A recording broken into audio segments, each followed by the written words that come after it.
Almighty God, let us remember before you Christ's pure and lowly mother, and that whole multitude which no one can number, whose hope was in the Word made flesh, and with whom in Jesus we are one forevermore. Amen. Amen. Right. Let me just go back to a little check-in. Jan, how are you doing? Didn't hear from you. Doing well, thank you. Good. Baking today, so I've been licking my fingers and great. Yeah, Did David you- and Leslie have yet to have your wonderful treats. Jan is a baking extraordinaire. Oh, hardly. And how's Lee doing, Jan? He's doing well. We're getting excited because our kids have sheltered in place all week, and so we're going to see our grandkids tomorrow night, and we're just excited beyond words. So Oh, that's great. our granddaughter made cupcakes. She had to tell me all the details, and she can't wait for me to try them. So Oh, baker in the making. She's 7. How wonderful. great. All right, I just got a text from Ann, and she will not be with us. Her family has arrived. Yep. And she's with her kids, so she Mhm. said Merry Christmas to everyone, but she won't be with us today. Okay. Sarah, how are you doing? I'm good. I have all my 3 tots at home. Ooh. Oh, wow. Yeah. My He survived the airplane? my son had an N9 mask and he first of all, he's terrified of flying all the time. And he literally is the most anxious person I've ever met. And he's terrified of COVID. It's like everything, but he came home and he did it and he's here. Christmas one out. And his sister drove from Nashville with her new puppy. Oh, Awesome. Yeah. And my daughter Clara lives with my first cousin who's a doctor, and we were very nervous about having her come home because of that. But my cousin has been in a trial and found out that she actually got the vaccine. So she's vaccinated, and she has been for a while because she was offered the Pfizer vaccine. And so they had to unblind her and say, no, you can't have it because you don't want 2 vaccinations. So anyway, we're feeling much better. Great. yeah. Wonderful. I don't know if you guys know this, but I had 3 kids in 14 months. And so they're 24, 23, and 23. Oh my God. Yeah. Mm. So it's nice to, Still the center of the universe, I guess. well, I mean, last night my 23-year-old invented a signature cocktail. And I'm like, thank God you're adults. It's kind of fun. For Christmas movie night, we watched Bad Moms Christmas. Thank God they're grown-ups, Anyway, I'm very relieved and happy, and I'm glad to be here today. Thanks for doing it, Greg. Hey, you got it. Yeah. Yes. Mary, I know you're here, but it doesn't look like you can communicate. So I hope you're doing well where you are. And maybe if you get a second chance to connect your audio, please jump in. We are going to just look quickly at the overview of the second half of John, the book of glory. Where we just came through was chapters 13 to 17, the farewell discourse. And then we're moving now into the Passion and Resurrection, chapter 18 to 20. And it's going to be really, I think, as much as the Passion can be fun, it'll be fun to see how John deals with it compared to the other gospel writers. And then there is a chapter 21. It's a post-resurrection appearance, and the authorship is in dispute. But it is kind of an epilogue to John, and it is wonderful. So we'll get through those in the new year. But for now, I thought, just to be consistent, I would switch over to the Bible Project, a little video group. We watched them do a piece on the first half of John, and now that we're kind of knee deep in the second half of John, I thought this overview might help, especially for the farewell discourse as we kind of turn the page on that. So this is just a few minutes here. Let's see what they have to say. The Son of God, the human embodiment of God's word and glorious presence, who has come to reveal who God truly is. Then we explored how John designed the first half of the book to demonstrate this claim. Jesus performed miraculous signs and made huge claims about himself, that he is the reality to which Israel's entire history points. And this all generates controversy, however, and the Jewish leaders confront Jesus for all these claims, and it culminated with Jesus laying down his life for his friend Lazarus. By going near Jerusalem to raise him from the dead, Jesus sealed his fate.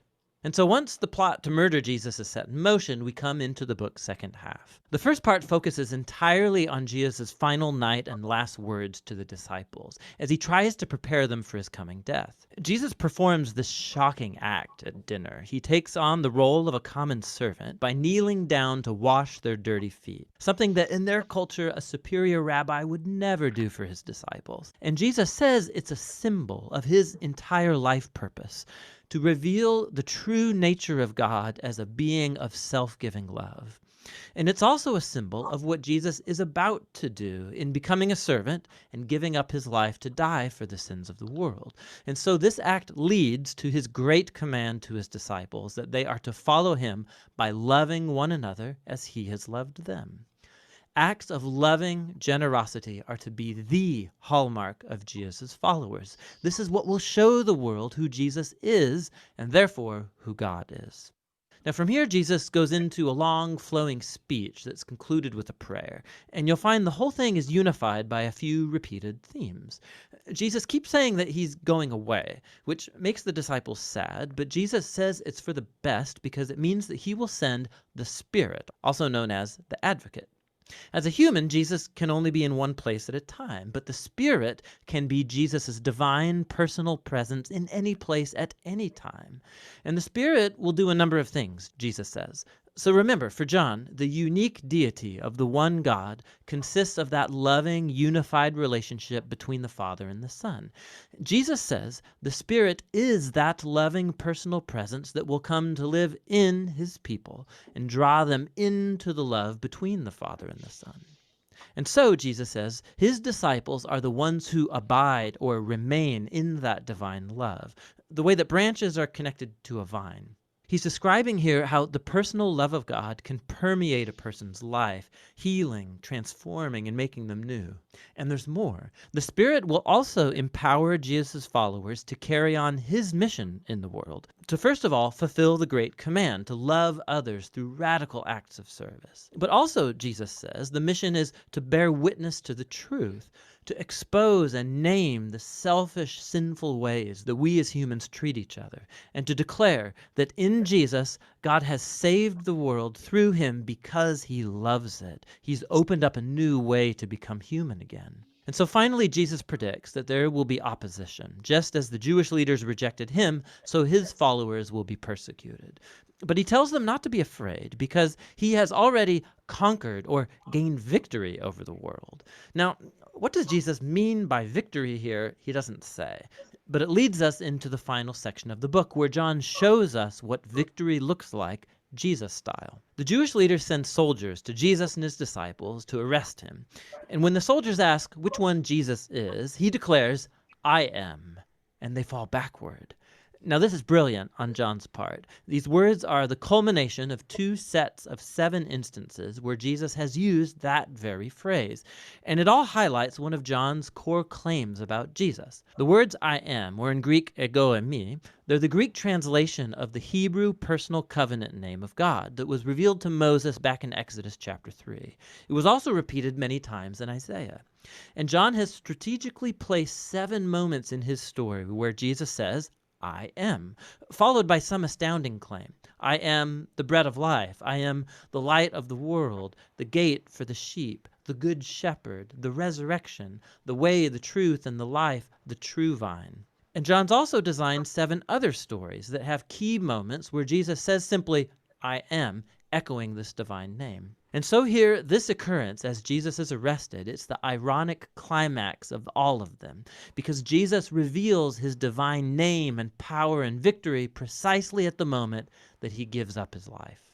After this, Jesus is put on trial for his exalted claims to be the Son of God and the King of Israel, first before the high priest and then before the Roman governor Pilate, who has to take seriously anyone who's charged with claiming to be the King of Israel. And Jesus tells Pilate that my kingdom is not from this world, meaning that he is a king and that his kingdom is for this world, but it's radically different value system, its redefinition of power and greatness. None of this is derived from this world. Rather, they are defined by God's character that Jesus has revealed through his upside down kingdom, which is epitomized by the cross. It's the place where the world's true king conquers sin and evil by letting it conquer him. And Jesus gains victory over the world through an act of self-giving love.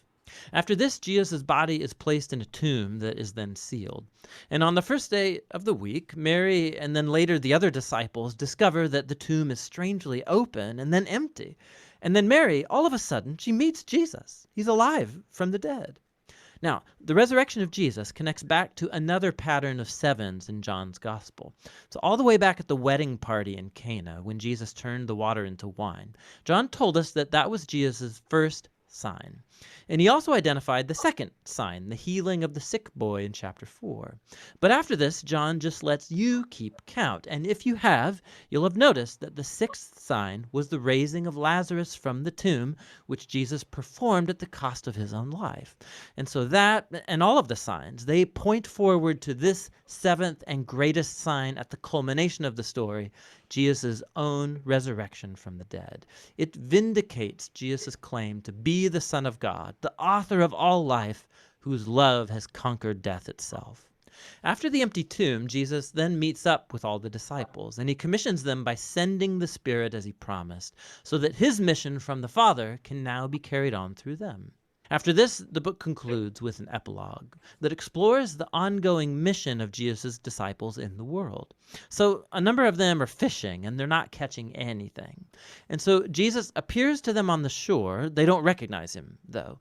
And he tells them to cast their net on the other side of the boat. And when they obey him, they catch a huge amount of fish, and it's only then that they recognize him as Jesus. Now, John's offering here a picture of discipleship to Jesus. His followers will be most effective in the world when their focus is not on their work as such, but on simply listening for Jesus' voice and obeying him when he speaks. That's when they will truly see him at work in their lives. After this, Jesus talks with Peter and then commissions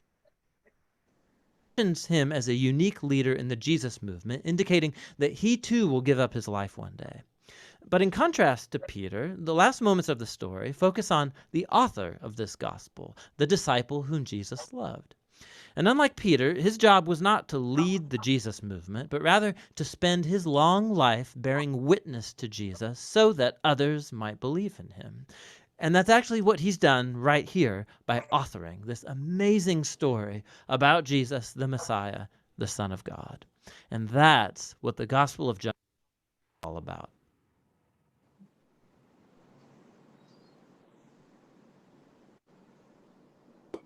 Sorry, I'm muted.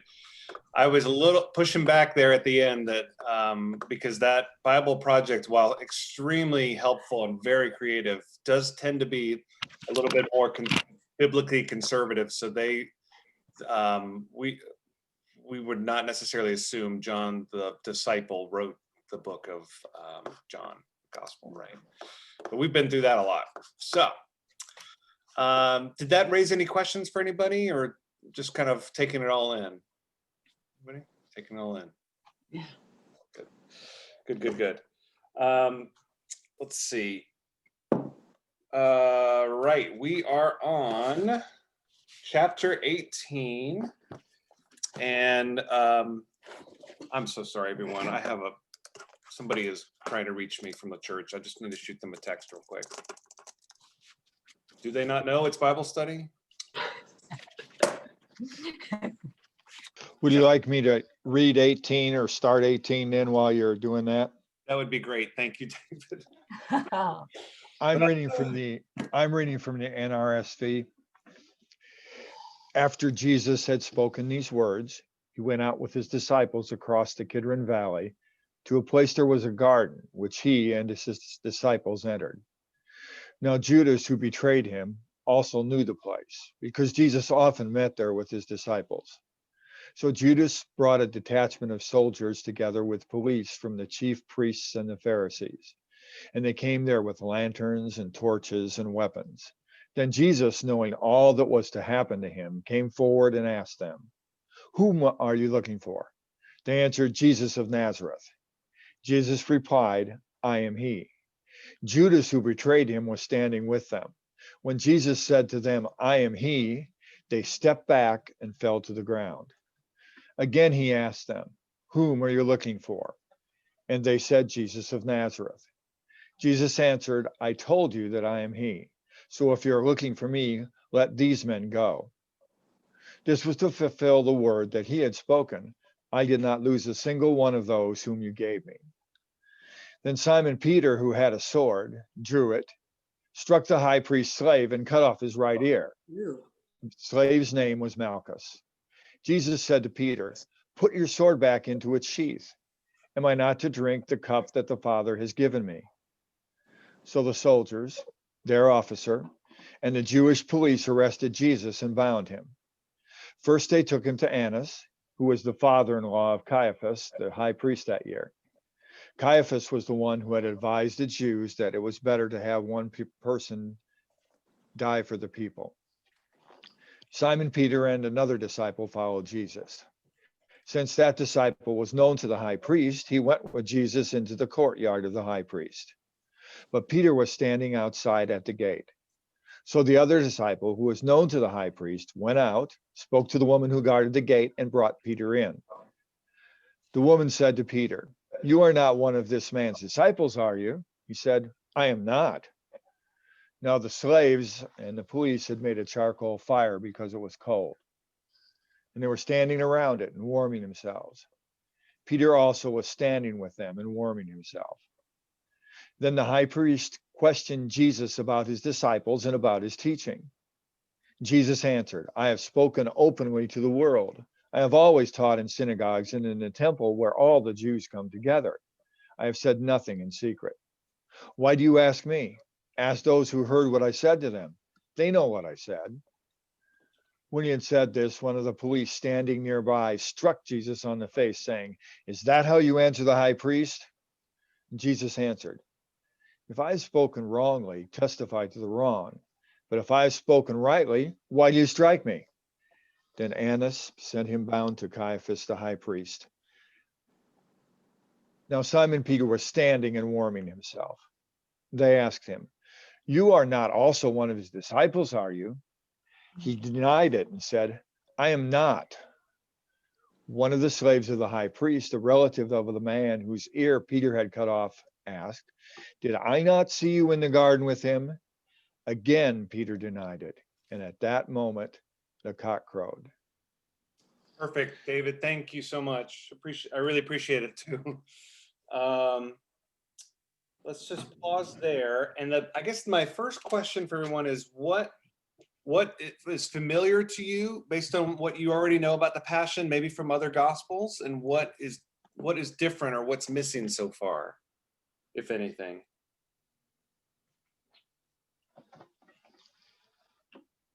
Something new for me that I don't think I've heard before was when Caiaphas was the one who advised the Jewish leaders that it was better for one person to die for the people. I guess I didn't realize Caiaphas had that kind of a power or role. Right. Yeah, Caiaphas is a bit like a bishop in our church, Oh, okay. and is kind of not like in the Catholic Church, not like Pope status, but is somebody regionally who makes who kind of issues direction and doctrine. Oh, And probably somebody, if I can get maybe merge it with a little bit of political, somebody that would be like a long serving senator that you just don't, you kind of fear them, but also you kind of have to deal with them, if that makes any sense. So imagine, you can use somebody from current events right now. Imagine somebody making a statement basically that better to have one person die for the people. But that is an interesting line. Verse 14 looks like that's the gospel writer making a kind of a blanket statement about Caiaphas, who's clearly somebody they do not like, which is going to start getting into, it's already getting into here. Remember the friction between the Jewish leaders and the Jewish people and the community John's community, which can often be misread and sometimes accurately read as anti-Semitism. Mm. But Christians usually read this as I'm being a little cavalier with how I'm saying this, but Christians have historically used this as an excuse to be anti-Semitic, if that makes sense. We don't teach that here. One of the things that's here that's not in other gospels that I always think is peculiar, and I just want to name it, I don't really have a theological explanation for it, is the cutting off of the ear of the slave. Yeah, a little gross, right? And Jesus putting the ear back on or back together. Wait, that didn't happen here, did it? It No. happened. Yes, yes, yes, It did happen here? yes. You put it back on? Oh, Or did I miss that? I thought he just cut it. Oh, you're right. I'm right. I'm right. You know, Yeah. but David, maybe like me, I'm thinking of the Mel Gibson movie. He puts the ear No, back on. Yeah, it doesn't say he put it back on here. It did say that it was cut off. He did, yeah. That's one of the distinctions I noticed too. Right. And the whole thing about this was to fulfill the word that he had spoken. I did not lose a single one of those whom you gave me. I think that's distinct from most of the synoptics too. That all throughout, John's putting his own spin on this, his own details that shape the narrative a certain way. Right. Exactly. In other gospels, Jesus will say, "Please, Father, take this cup from my mouth." We know that really well. Here, preemptively, before we even get to that, actually, no, it would have been the same scene. Instead of that, we have Jesus saying, "Am I not to drink the cup that the Father has given me?" So again, a totally different portrayal of Jesus, where here he knows what's coming, knew it all along, willing to accept it, and not afraid, it appears, not afraid, because he's the Word made flesh, the second person of the Trinity, right?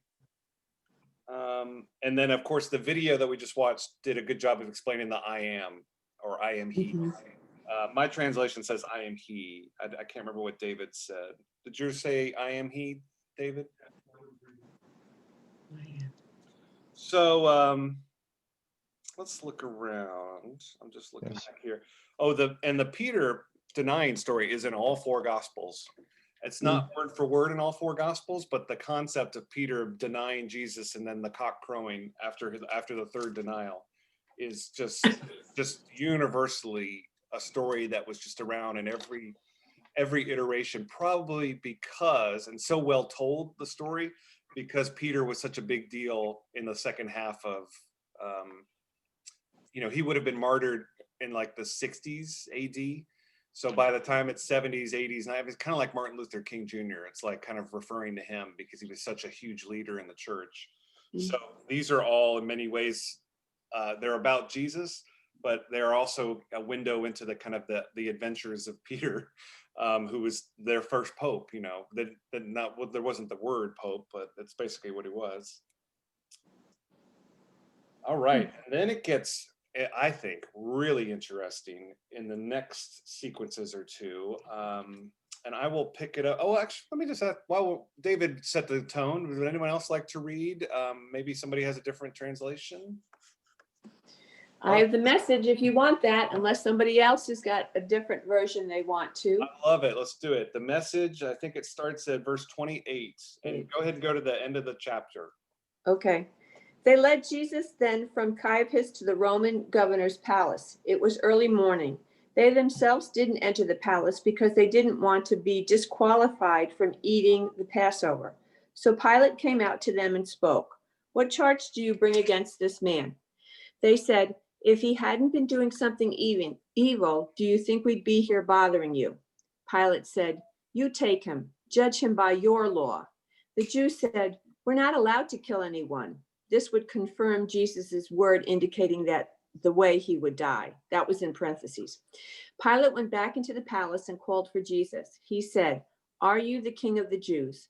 Jesus answered, "Are you saying this on your own, or did others tell you this about me?" Pilate said, "Do I look like a Jew? Your people and your high priests turned you over to me. What did you do?" "My kingdom," said Jesus, "doesn't consist of what you see around you. If it did, my followers would fight so that I wouldn't be handed over to the Jews. But I'm not that kind of king, not the world's king of kings." Then Pilate said, "So are you a king or not?" Jesus answered, "You tell me. Because I am king, I was born and entered the world so that I could witness to the truth. Everyone who cares for truth, who has any feeling for the truth, recognizes my voice." Pilate said, "What is truth?"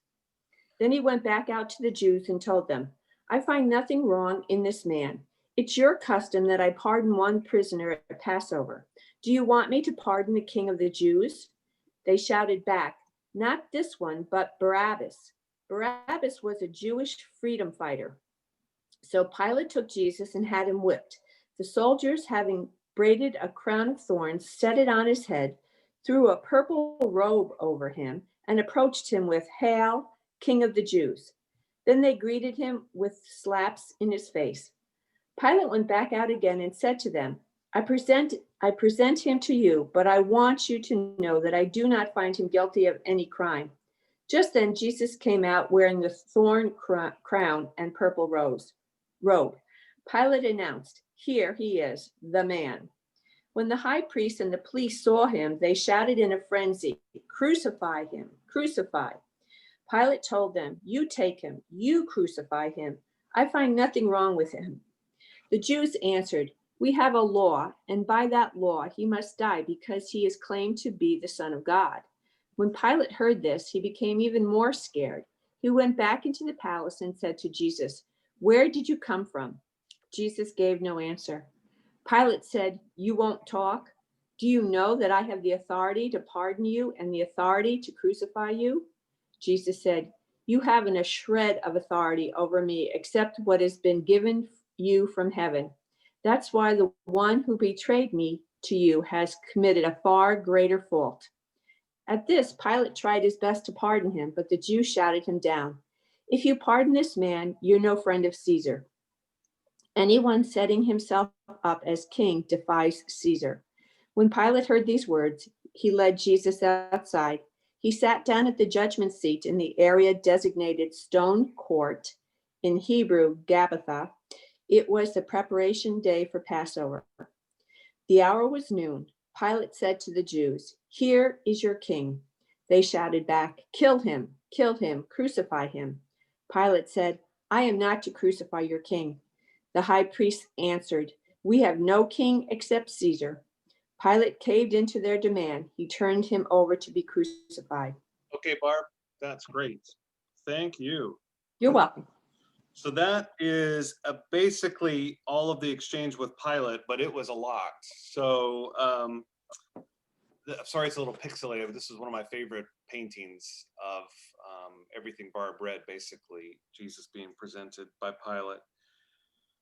So I guess the same question, what was there that you don't remember being there before, and what's missing that should have been there, if anything, from your recollection of the Passion narrative? Or what sticks out? I'm referring to Barabbas as a freedom fighter rather than a bandit.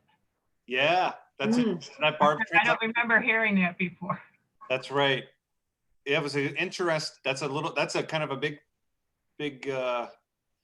shift here. If it was 2020,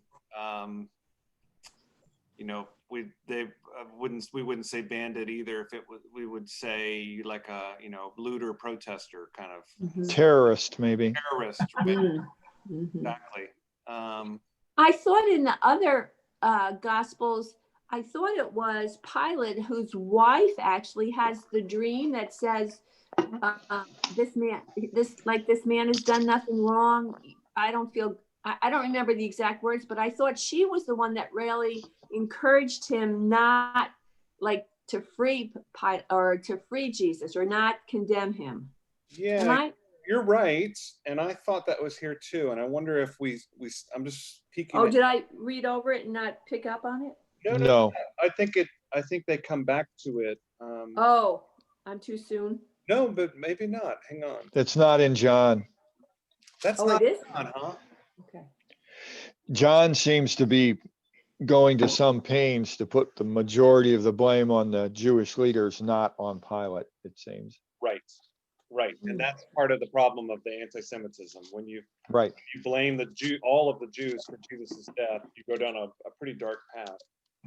I'm looking in, I could have sworn that Pilate's wife was in this gospel, but I think, see, it was hard to separate the four sometimes. I'll have to look it up. I'm sorry. But that's a good note, Barb, that Pilate's wife is not here. And that is, whichever gospel that is, there is a softening sometimes of Pontius Pilate, that the Mhm. washing of his hands is meant to say he did something that was what the people wanted and not him. So he's kind of the first populist.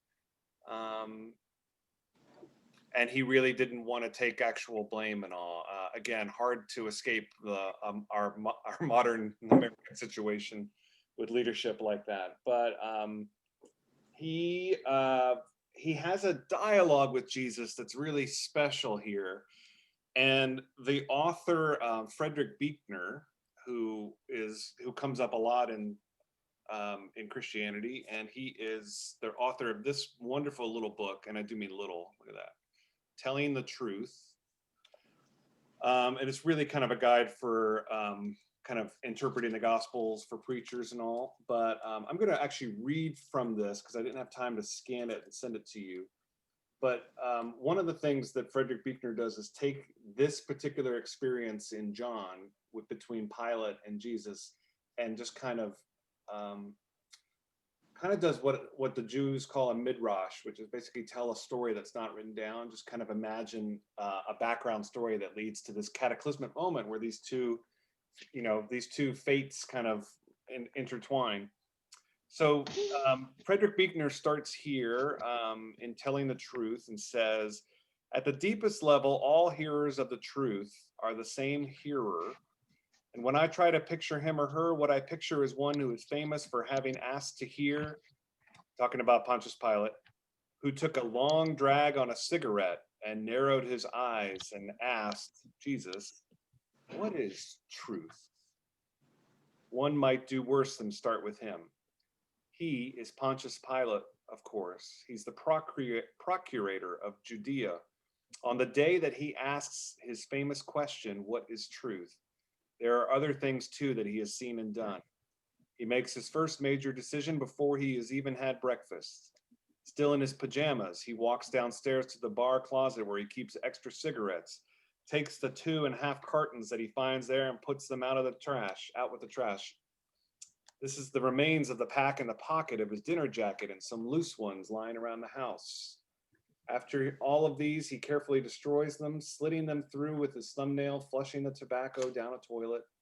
After dinner the evening before, the talk turned to politics, and he was up for hours talking and smoking, so that when he awoke, his tongue felt hot and dry, his whole chest raw inside like a wound.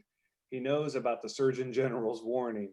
He has seen the usual photographs of a smoker's lungs. He has been a 3-pack-a-day man for better or worse than 30 years, so his pre-breakfast decision is a decision for life against death. And he sees it as death that he slits open with his thumbnail and flushes it away. It's a good start, and he feels better for it. Now let me skip ahead a little bit. So you get the idea of how Buechner's describing this. Now he meets Jesus here. The man stands in front of this desk with his hands tied behind his back. You can see that he has been roughed up a little. His upper lip is absurdly puffed out. One eye is swollen shut. He looks unwashed and smells unwashed. His feet are bare, big, flat peasant feet, although the man himself is not very big. There is something almost comic about the way he stands there, bent slightly forward because of the way his hands are tied, and goggling down at the floor, through his one good eye, as if he's looking for something he has lost, like a button off his shirt or a dime somebody slipped him for a cup of coffee. if there were just two of them, Pilate thinks, he would give him a carafe and send him back to the sticks where he came from, but the guards are watching. And on the wall is the official portrait of Tiberius Caesar, and he's watching, a fat powdered face, a toothy imperial smile. So he, Pontius Pilate, goes through the formalities. So you're the king of the Jews, he said.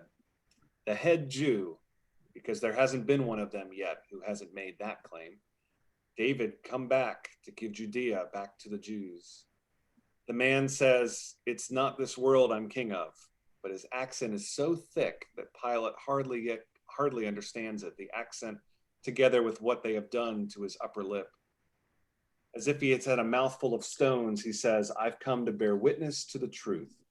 And at that, the procurator of Judea takes such a deep drag on his filter tip that his head swims, and for a moment he's afraid he might faint. He pushes back from the desk and crosses his legs. There is the papery rustle of wings as the pigeon flutters off the sill and floats down toward the cobbles. Cigarette smoke drifts over the surface of the desk. Pilate squints at the man through the smoke and asks his question.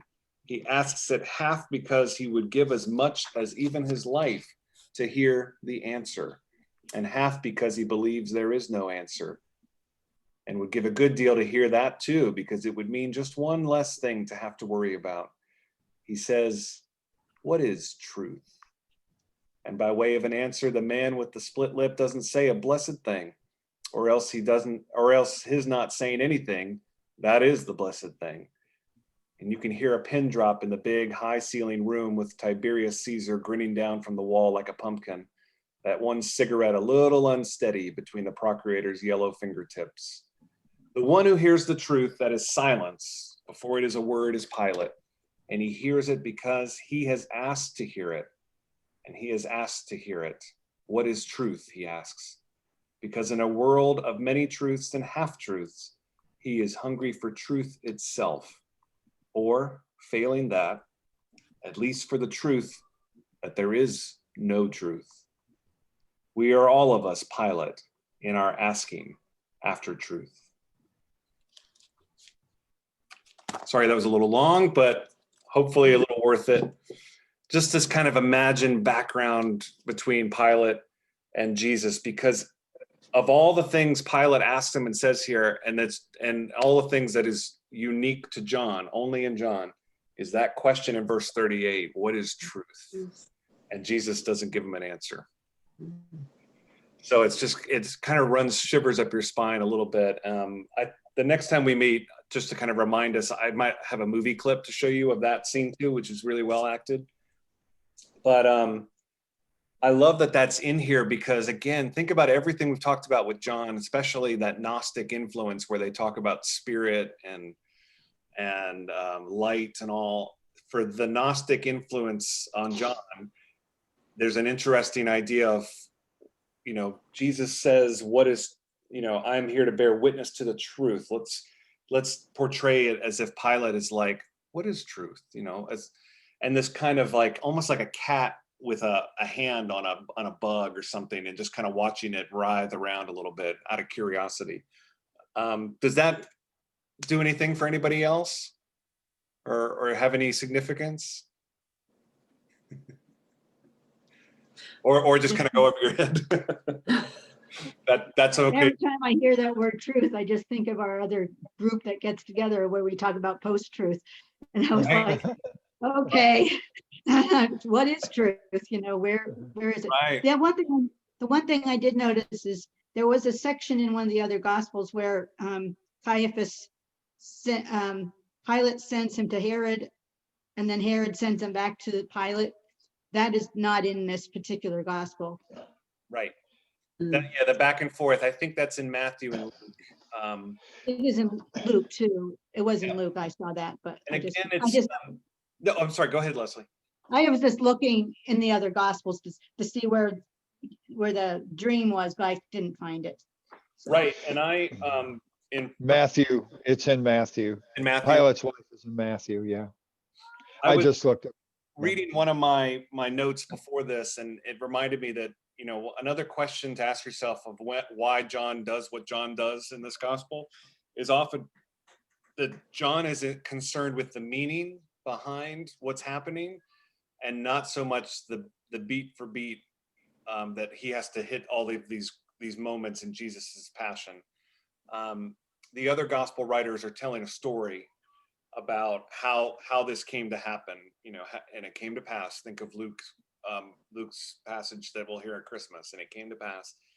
John is like, all that. I'm interested in what's happening, why it's happening, the meaning behind these things. So, the other gospel writers treat Pilate did this in order to fulfill scripture, yada, yada, yada. And then here, it's like John just says time out, and it becomes like a one-act play almost on stage.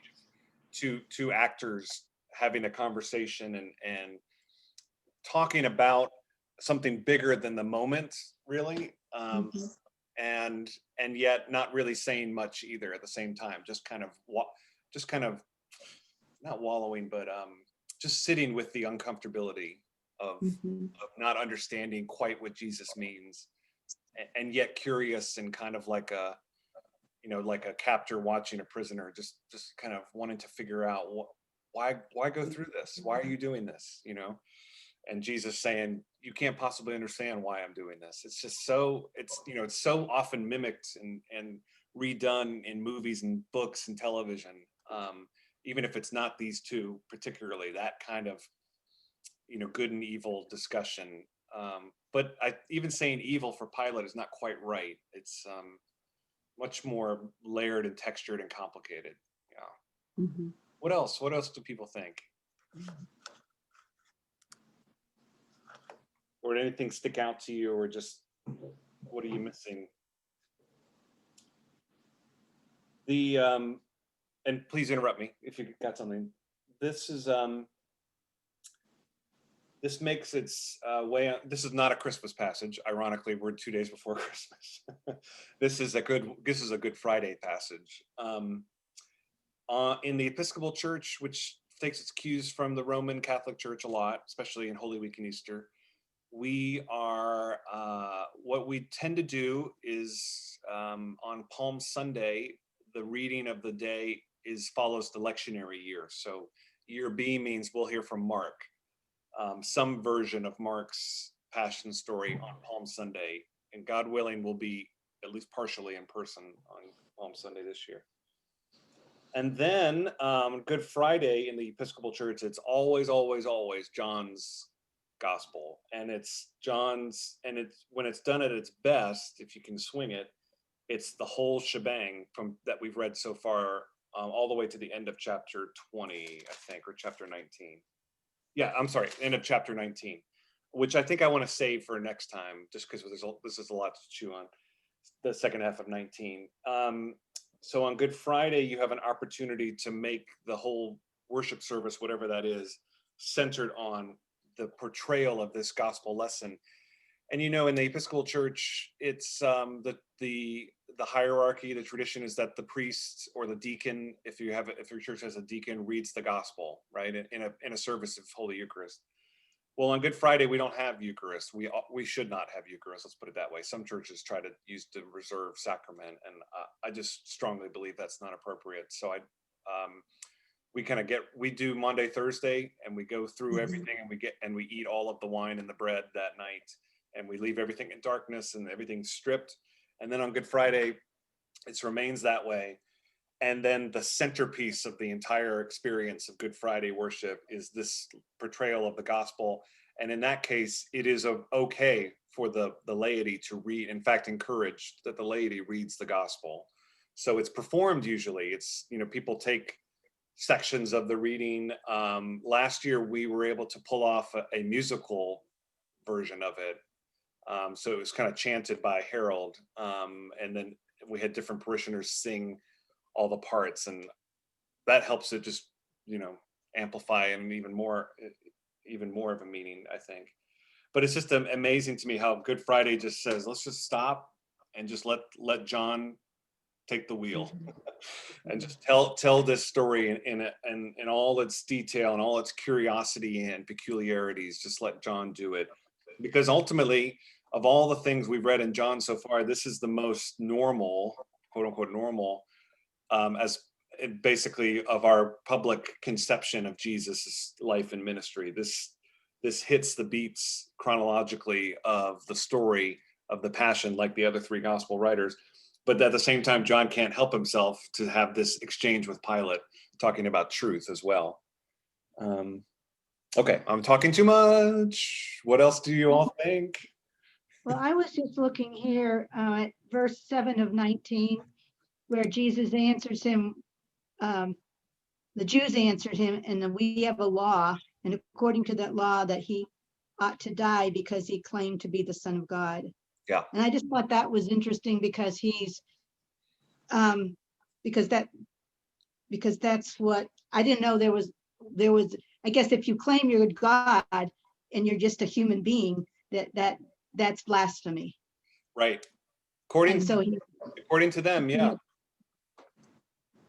And it's a threat to Caiaphas and the other leaders. It's, again, I can't help but use the political metaphor, but it's like an insurgent movement that's causing disruption in the streets now. And now it's bothered the Romans, and there's this delicate relationship between the Roman occupied Holy Land, and now you have the Jews, who are the religious leaders, having to also please their Roman masters. And I'm sure there's corruption involved. Caiaphas probably getting some kickbacks or rewards for having his people just kind of submit to the Roman rule, and he's not insurgent himself. But Jesus is making everything complicated, and it's making matters worse, his very existence. And the Jews find him a threat on grounds of blasphemy, which the Romans could give to what's about. Blasphemy? Who cares? They're pagan. But they don't want fights in the streets. They want law and order. Again, I using all the terms you've heard this past year. Just imagine it on a little bit more of an epic scale. And that conflict between the Jews trying to save face somehow, and I'm saying it too by mistake, the Jewish leaders trying to save face for their followers, because Jesus threatens to branch off and start a whole new faith. And bingo, that's exactly what happens after his death, when they thought killing him would end this. It doesn't. It makes it worse for their sake. Pilate, at the same time, is just trying to get this off his plate. That whole Frederick Buechner story of the cigarette just says, I had a good thing going, and this Jesus guy is causing me to have to put my clothes on and go to work. And I don't want to deal with this crap, is Pilate's point of view. And I don't understand blasphemy and why somebody's saying they're God. I don't even understand the concept of one God, is what Pilate is really wanting to say. So it's just amazing, all of these things, just kind of these things orbiting each other, and they're all conflating and hitting each other because Jesus is being who Jesus is, and that's in many ways what the incarnation is all about, is for Jesus to upend the order, because it's not helping. It's disproportionately gluttonous for the rich and the wealthy and the powerful, and he's there to bring good tidings of glad joy to the poor, right? So I guess it does in a weird way have a Christmas message in here. What else do y'all think? I think one of the most haunting parts of this whole passage is in the last part of verse 16, where they say, we have no king but Caesar. Yeah. Oof.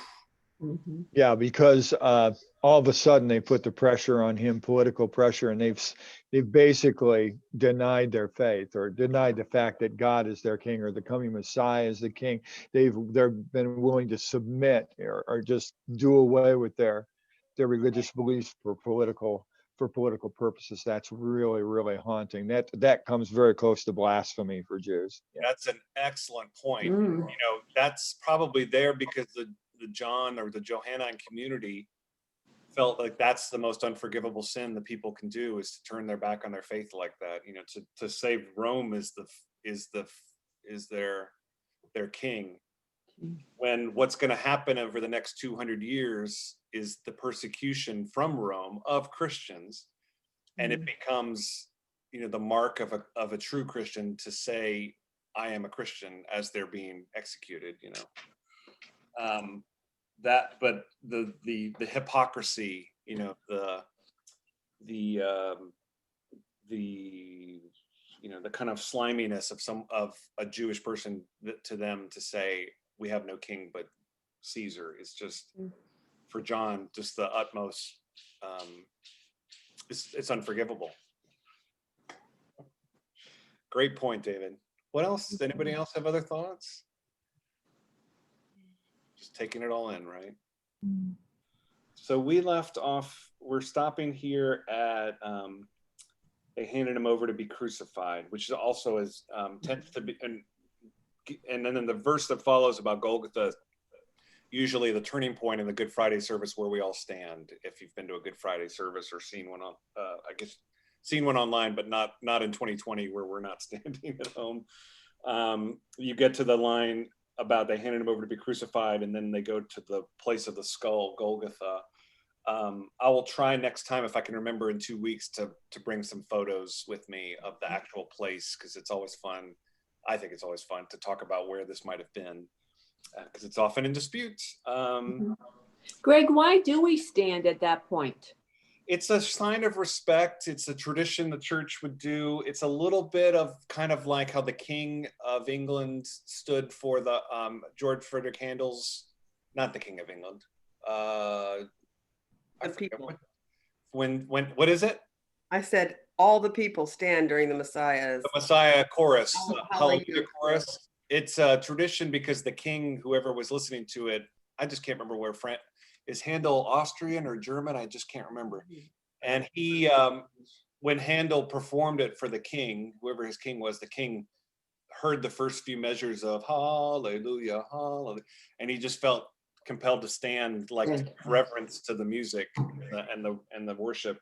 In the same way, the tradition in the early church was when you heard this passage in the context of worship, much like we stand at the gospel in a Eucharist, you stood at this point out of a sign of respect, kind of almost militaristic, as if you were kind of saluting Jesus on his way to the cross. It's just a little thing we do, but it's a meaningful thing.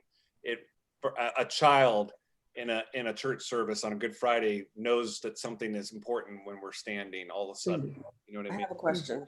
Yes, Sarah. I haven't obviously been to a service at Grace on a Good Friday because this is new to me. Yeah. Because I thought on Good Friday, at least the churches I've always been to, we walk around the block and stop. Yep. Use them and then they keep walking. So what am I doing? On There's a couple things going on. One is what I'm referring to is what's called the proper liturgy for Good Friday. Proper liturgy is its official name. It's in the Book of Common Prayer. The Book of Common Prayer assumes that at least once that day that service is being done. It could be at 7:30, it could be at 12 noon, it could be in the evening. That's in the Book of Common Prayer, right? So I tend to be a little bit more traditionalist on the Book of Common Prayer. So I will try to program that service at 12 noon each year. So that's always been an option. There's only about 12 people, and I think Jan Koo is one of them, right? I'm at work. Yeah, no, exactly. 12 noon's hard to do. When I stayed at home with my kids, we would all go to church, but we literally walked around the block. Yeah, and what you're talking about is the Stations of the Cross, which is not in the Book of Common Prayer, but it is in supplemental resources, and is a very Catholic thing to do. We actually have in our church the stations, 14 of the stations. So I think one year I did Stations of the Cross in there, but as you know, with our sanctuary, it's a little cramped, so we're just kind of, the movement is not very, very pronounced. So you have some churches that do them outside. You take a big cross and you kind of lug it around, stop at each one, and maybe you sing something or you say something, and we have all kinds of resources for that. It's usually a question of bandwidth, whether or not I can do that on a Good Friday or not. In New Lenox in particular, what we have, as Pam can attest to, Yep. and Barb as well, is we have something called the crosswalk in a normal year. And the crosswalk is with 4 participating churches of different denominations. So St. Jude's Catholic Church, United Methodist, Grace Episcopal, and Trinity. That's what this was, in downtown Durham, like the Methodist. Yeah. Mhm. And that's just usually taking advantage of the fact that most people are working. So we're never gonna, none of our churches would have a full house. So we might as well just combine forces. Okay. And that happens in 10 a.m. to 12 noon, but it did not happen in 2020 and remains to be seen for 2021. I suspect it's gonna happen because we're on the, of all the churches, we're on the farthest end of caution of the ones that are not taking any chances during COVID. The other ones, again, I can't speak for them. I'm not judging them at all. The other ones have more space to play with. So they are doing more services than we are in Mhm. person. And I know there was a late decision to cancel Crosswalk last year. I suspect it'll be on this year and we'll find a way around it somehow. So good The question. church- Can I But say that's something about, supplemental service to the main service, which is the prayer book. Yep. Yes, Pam. okay, so on the crosswalk, we probably have a couple of hundred people that come. And we also stop in the cemetery, which is really wonderful. And just all the people and the kids, and we actually cross over Route 30, which what I love is that the police actually stop the traffic for us. Yeah. And people have to wait while they watch us carry this heavy cross and walk across Route 30 to go to the Lutheran church. So if you have an opportunity to do it, it's pretty wonderful. And I also love that all the religions come together. You know, I mean, we started the Roman Catholic Church, and then we go to the Methodist Church, and we pass, then we go into the cemetery. So it's, and then to the Episcopal Church. It's really a wonderful celebration. Yeah, and I should clarify just And I to shouldn't one say word, celebration. different religions, it's really different denominations because Thank you, Greg. but Yeah. yeah, it's neat and it's good. As the Episcopal priest who is proud of the liturgy of our denomination, I like doing that, but I didn't want that to be the only word, quote unquote, for the day. So I always add in a service for us elsewhere in the day, either earlier in the morning or at noon. And this past year it was recorded. So feel free to go back in our YouTube archives and watch that if you want. It's I pretty think great. the reason I like the crosswalk too, and it means so much to me, is that's the first day that I met Greg. Oh, there you go. And Lori Hermanson, you met her. And Lori, I even remember what Lori was wearing, that beautiful coat. Yeah, and Barb's been out there with Diane Geralds handing out water before. Oh, yes, yeah. We can't fit 300 people into our church, so the stop for Grace is the cemetery, and then people have to walk by it on the way and just go, oh, but that's a pretty church. Mhm. Well, The church we used to attend did a crosswalk too. Yeah. And they went, I don't remember which churches it was. I know it's the Methodist church and the, maybe the Catholic and the Baptist church. And then the Nazarene. And the last stop, they served a soup to the walkers. well, that's I not- never attended because I couldn't do the walk. And they did say you could follow in your car, but I didn't do that. Yes, Mhm. exactly. Sarah, I will say, let me just quickly give a shout out to North Carolina, that when I was in college doing Episcopal campus ministry at Chapel of the Cross, we did it in the Arboretum, well, all around. We did the Stations of the Cross, on the Tuesday before or something. So it is fun. It's fun to do it outside. The Stations of the Cross, I didn't mean to downplay it. It's a really meaningful service, but I think that, and I think our crosswalk in New Lenox are supplemental to the main liturgy of Good Friday, which is a really powerful liturgy. So I like all of them. If I had my druthers, I could do it all. All right, that is all we got for today. It's so great to have you all here. Thank you. Yes. Merry Christmas, and I'll see you in 2 weeks on January 1, 2, 3, 4, 5. No, 6. Yeah. Epiphany. Okay. Fabulous. All right. Take care, All everyone. right. All Merry right, Christmas, Christmas, everybody. everyone. Merry Christmas. Christmas. Happy New Year. Oh, Happy New Year too. All right. Bye. Bye-bye. Oh, still here. Hi. Bye.